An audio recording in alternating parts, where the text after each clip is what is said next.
এখন আমরা 3 নম্বর মডেলের সংক্ষিপ্ত 18 নম্বর অঙ্কটা দেখি। এখানে বলছে যে integration sin 5x sin 3x dx এর যোজিতকরণ নির্ণয় করো। তাহলে প্রথমত এখানে যা আছে আমরা তা লিখব। লেখার পরে এটাকে আমরা বিশ্লেষণ করব বা অ্যানালাইজ করে লিখব।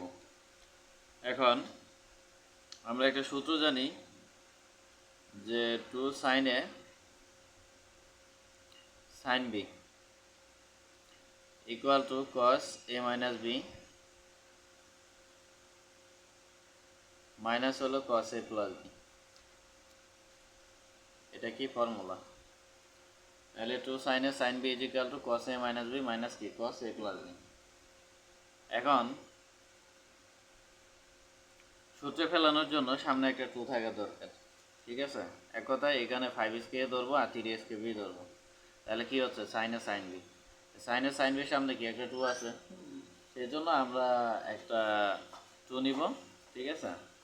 আর 2 কে ব্যালেন্স করার জন্য 1/2 নিব।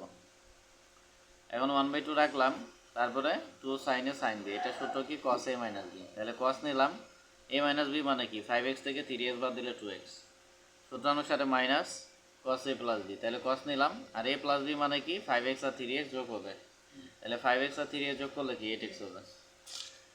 এখন আমরা লিখব প্রশ্নে যেটা দেওয়া আছে আর কি, এটা লিখলাম। লেখার পরে এখানে ইন্টিগ্রেশন দিলাম, আর এতটুকু আমরা বিশ্লেষণ করছি, পরে কত পাইছি half into cos 2x minus cos 8x। তাহলে এটা আমরা লিখলাম, আর এখানে dx নিলাম। এখন এই যে ইন্টিগ্রেশন হাফ এবং dx দুইটা পদের সাথে কি গুণ হয়ে যাবে, ভিতরে দুইটা পদ আছে, এই জন্য এটার সাথেও আমরা ইন্টিগ্রেশন হাফ dx নিলাম, এই পদের সাথেও আমরা ইন্টিগ্রেশন হাফ dx নিলাম, গুণ করে দিলাম আর কি। বুঝতে পারছো? এটা করলাম, করার পরে এখানে হাফ হলো সংখ্যা বা সহগ, এই সহগের তো কোনো কাজ নেই, এই জন্য এটা সামনে নিলাম আর এইভাবে রাখলাম, মাইনাস দিলাম, এই সংখ্যার কোনো কাজ নেই এই জন্য সামনে নিলাম, তারপরে ইন্টিগ্রেশন এখানে 8x dx নিলাম, cos 8x dx নিলাম। নেওয়ার পরে এখন আমরা সূত্র অ্যাপ্লাই করব।